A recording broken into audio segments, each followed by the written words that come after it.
નમસ્કાર. હેલો.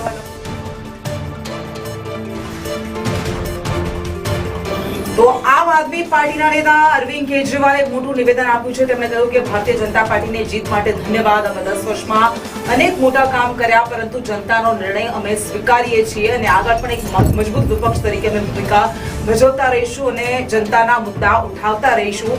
અરવિંદ કેજરીવાલ જે ન્યૂ દિલ્હી બેઠક પરથી પોતાની જ બેઠક પરથી હારી ચૂક્યા છે, પૂર્વ મુખ્યમંત્રી કે જેઓ 3 વખત મુખ્યમંત્રી રહ્યા અને આખરે તેમને આ કારમી હારનો સ્વાદ ચાખવો પડ્યો છે. ભારતીય જનતા પાર્ટી સામે ન્યૂ દિલ્હી બેઠક પરથી તેઓ પરવેશ વર્મા સામે હાર્યા છે અને તેઓ કહી રહ્યા છે કે દિલ્હીમાં આપની હાર થઈ છે, પરંતુ જનતાનો નિર્ણય અમે સ્વીકારીએ છીએ. ભારતીય જનતા પાર્ટીની જીત માટે ધન્યવાદ. અને છેલ્લા 10 વર્ષમાં અમે અનેક લોક કલ્યાણના કાર્યો કર્યા છીએ અને આગળ પણ વિપક્ષ તરીકે અમે કામ કરતા રહીશું, જનતાના મુદ્દા ઉઠાવતા રહીશું. આમ આદમી પાર્ટીને આ મોટો ઝટકો લાગ્યો છે, કારણ કે આજ એ રાજ્ય છે, આજ એ પ્રદેશ છે જ્યાંથી આમ આદમી પાર્ટીનો ઉદય થયો હતો ભ્રષ્ટાચાર વિરોધી આંદોલનમાં, અને એક બાદ એક સફળતાના શિખર તે સર કરતું રહ્યું, હાંસલ કરતું રહ્યું.